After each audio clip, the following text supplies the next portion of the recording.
안녕하세요. 하루책입니다. 이제 따뜻해진다는 소식을 들었는데 오늘은 눈이 내렸네요.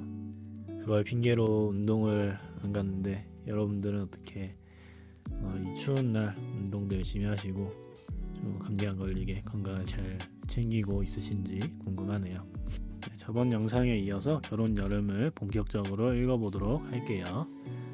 저번 글머리에서 내용이 궁금하신 분은 오른쪽에 카드 섹션을 통해서 보실 수 있습니다. 봄의 뒷바다엔 신들이 머문다. 태양과 압생트 풀향기 속에서 은빛 갑옷을 두른 바닷속에서 본연의 색으로 푸르른 하늘 속에서 꽃들로 빼곡한 페어와 돌무더기에 세차게 부서져 내리는 햇살 속에서 신들은 말을 건넨다. 어느 순간엔 들판이 태양빛으로 새까매진다. 두 눈은 무언가를 포착하려 애써보지만 들어오는 거라곤 속눈썹 끝에서 일렁거리는 빛과 색의 무수한 점들뿐이다. 타는 듯한 열기 속에서 맹렬하게 끼쳐오는 식물들의 아로마 향에 기침이 나고 숨이 막힌다. 풍경 저 멀리 마을을 에워싼 언덕들 속에 뿌리 내린 시커멓고 거대한 슈누아산의 그림자가 언뜻 보이는가 싶더니 이내 확고하고 둔중한 움직임으로 몸을 일으켜 바다로 가서 웅숭거린다. 우리는 바다의 면에 있는 마을에 도착한다. 알제리의 여름돼지가 아릿하고 향기로운 숨결로 우리를 맞이하는 노랗고 푸른 세계로 들어선다. 도처에서 분홍빛 부겐빌레아가 빌라들의 다미로 솟아있다. 정원에서 아직 빛깔이 여리여리한 붉은 히비스커스가 우거져 있고 꽃잎이 크림처럼 조밀한 홍차향 장미와 이파리 가장자리가 섬세한 기다랗고 푸른 아이리스도 넘쳐난다. 열기로 달아오른 곳곳의 돌들이 뜨겁다. 우리가 미나리아 제비꽃 색 버스에서 내리니 정육업자들이 빨간색 차로 마을을 돌며 나팔을 불어 아침 호객을 한다. 항구 왼쪽엔 바짝 마른 돌계단이 유양나무와 금작화들 사이에 폐허로 나있다. 길을 따라 작은 등대 앞을 지나면 이윽고 들판이 펼쳐진다. 이미 등대 밑에서부터 시작된 보라색과 노란색과 빨간색의 꽃들이 어우러진 키 크고 무성한 식물들이 바다가 요란스런 입맞춤 소리로 핥고 가는 첫 바위들 쪽까지 뻗어 내려간다. 우리는 부드러운 바람에 몸을 내맡긴 채 한쪽 뺨만을 데우는 태양 아래 서서 하늘에서 쏟아져 내리는 빛과 한 겹의 주름도 없이 반짝이는 하얀 이를 드러내며 미소 짓는 바다를 바라본다. 폐허의 왕국에 입성하기 전 마지막 관객이 되어본다. 몇 걸음 나아가니 강렬한 압생트 풀향에 숨이 막힌다. 폐허를 뒤덮은 압생트의 잿빛 솜털이 끝도 없이 펼쳐진다. 압생트의 진액이 열기 속에서 발효되고 하늘도 맥을 못 출 은은한 알코올이 땅에서 태양까지 온 천지로 피어오른다. 우리는 사랑과 욕망을 찾아 걸어나간다. 교훈이라거나 이른바 위대함이 요구되는 쓰라린 철학을 구하고자 하는 것이 아니다. 태양, 입맞춤, 야생의 향, 이 외의 모든 것들이 헛되게 여겨진다. 나는 이곳에서 굳이 혼자가 되려 하지 않는다. 나는 사랑하는 이들과 이곳을 곧잘 찾았고 그들의 얼굴에서 사랑의 표정인 환한 미소를 읽었다. 이곳에서 나는 질서나 규칙 따위는 다른 이들에게 양보한다.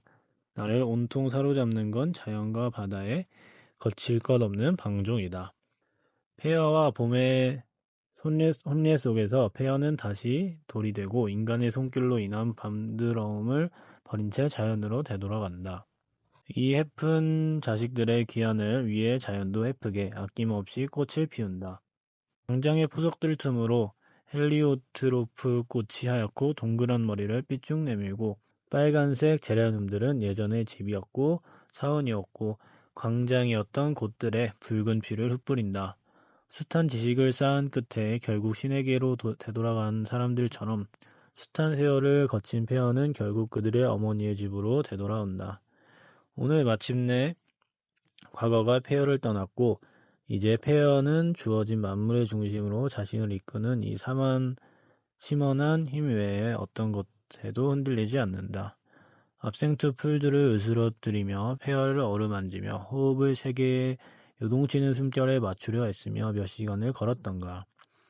야생의 향기와 졸고 있는 벌레들의 합창 속에서 나는 열기로 숨막힐 듯한 저 하늘에 참을 수 없는 장엄함에 두 눈과 가슴을 활짝 연다. 자기 자신이 되기, 자신의 진가를 되찾기란 쉬운 일이 아니다. 하지만 슈누아 산의 단단한 등줄기를 바라보노라면 기이한 확신으로 마음이 차분해진다. 나는 호흡법을 익히고 정신을 집중하고 몸과 마음을 다졌다. 언덕들을 차례로 기어 올랐고 그때마다 보상이 따랐다. 이를테면 햇살이 옮겨다니는 기둥들로 태양의 운행이 가는 데는 저 사원.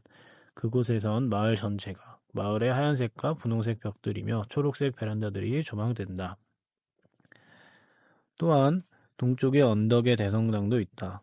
거의 외벽만 남은 성당 주위로 발굴된 고대 석관들이 커다란 반지름을 그리며 줄지어 있는데 대부분은 여전히 땅속에 묻힌 채로 윗부분만 드러나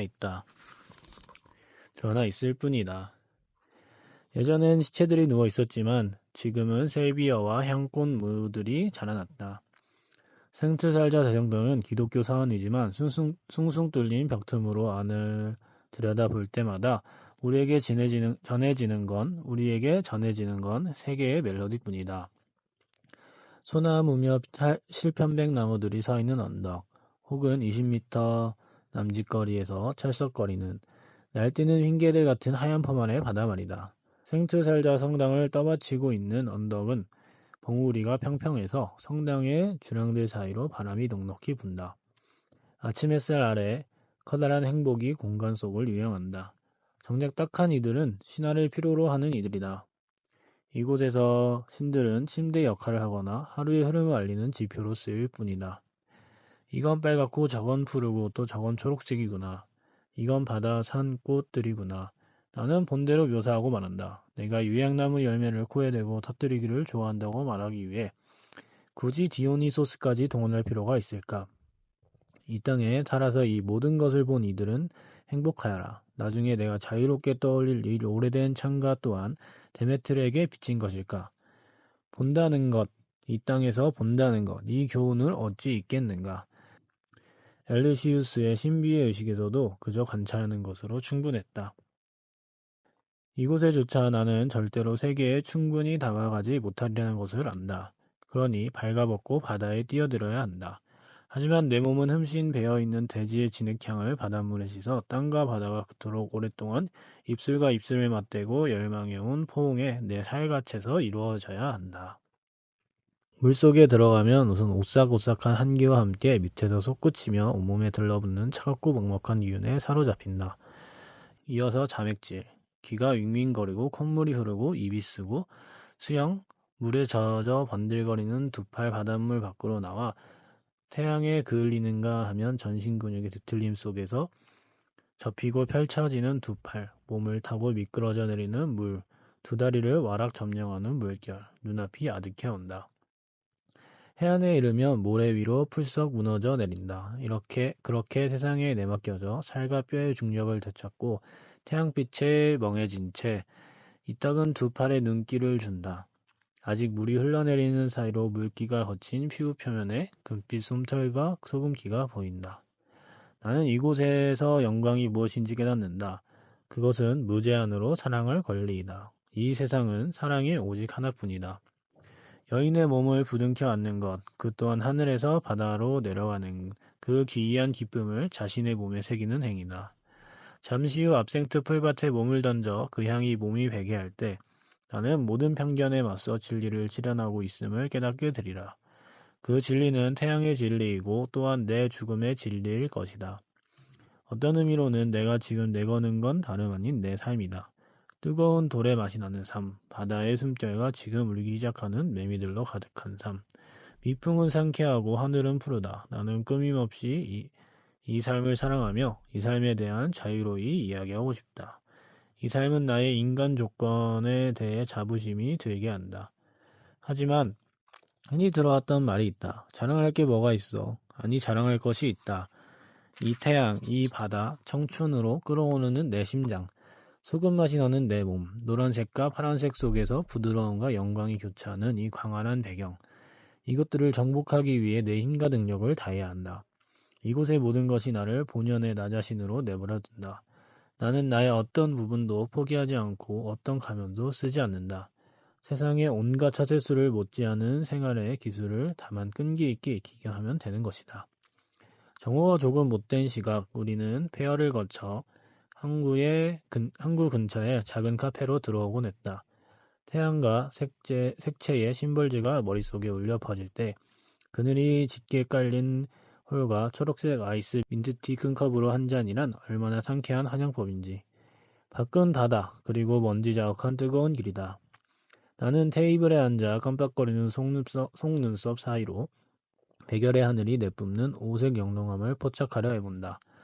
얼굴은 땀에 젖었지만 얇은 옷 덕분에 서늘해진 몸으로 우리는 세계와의 결혼식 날의 행복한 나른함을 펼쳐놓는다. 이 카페의 음식은 탐탁치 않지만 과일은, 특히 가즙이 턱까지 흐르도록 이로 배물어 먹는 과일은 풍성하다. 나는 복숭아를 입안 가득 메문 채로 내 피가 귀까지 끓어오르는 소리를 들으며 두 눈을 크게 뜬다. 바다엔 정오의 절대 정적이 흐른다. 모든 아름다운 존재는 자신의 아름다움에 대한 자연스러운 자부심을 지니고 오늘 이 세계는 모든 면에서 자신의 자부심이 새어나도록 내버려 두고 있다. 그 앞에서 내가 왜 삶의 기쁨을 부인하겠는가? 삶의 기쁨에만 매몰된 것이 아닐진데 말이다. 행복한 것은 부끄러운 것이 아니다. 하지만 오늘 나는 바보가 왕이고 나는 즐기는 것을 두려워하는 자를 바보라 부른다. 다만 심에 대해선 귀에 못이 박히도록 들었다. 사람들은 외쳐댔다. 아세요? 그건 사탄의 제약이에요. 조심하세요. 방황하고 활력을 잃게 될 테니까. 이후로 과연 나는 배웠다. 어떤 종류의 자만은. 하지만 한편으로는 온 세상이 합심하여 내게 제공하려는 삶의 자부심을 요구하지 않을 도리가 없다. 티파사에서 나는 본다는 나는 믿는다와 동격이다. 나는 내 손이 만지는 것, 내 입술이 쓰다듬는 것을 굳이 부인하지 않는다. 그것으로 예술작품을 만들 필요를 느끼지 않는다. 다만 무엇이 다른지 이야기해 보고 싶을 뿐이다. 내게 티파사는 어떠한 세계관을 간접적으로 암시하고자 할 때 창조하는 작중 인물들처럼 보인다. 티파사도 그 인물들처럼 증언한다. 그것도 과감하게. 티파사는 오늘 나의 인물이다. 이 인물을 어루만지고 묘사하노라면 나의 도취감은 끝도 없을 듯하다. 살아가는 시간과 살아가는 것을 증언하는 시간이 있다. 또한 덜 자연스러우나 창조하는 시간도 있다. 나는 온몸으로 살아가고 온 마음으로 증언하는 것으로 충분하다. 티파사에서 살고 증언하기, 예술작품은 그 뒤에 올 것이다. 거기에 바로 자유가 있다. 나는 티파사에 결코 한나절 이상 머무른 적이 없었다. 무언가를 충분히 보았다 싶으려면 오랜 시간이 필요한 것과 마찬가지로 풍경을 너무 보았다 싶은 순간도 오기 마련이다. 산, 하늘, 바다는 우리가 단순히 보는 것을 넘어 주의 깊게 관찰해야만 무미건조함이나 찬란함을 발견하게 되는 얼굴과도 같다. 모든 얼굴은 웅변적이 되기 위해 어떤 세신을 겪어야 한다. 그런데 우리는 잊고 지냈던 세계가 새롭게 보인다는 사실에 감탄해야 할 때 너무 빨리 질린다고 불평을 한다. 저녁 무렵 나는 국도 근처에 위치한 보다 정돈되고 규모를 갖춘 공원 한 구석을 찾곤 했다.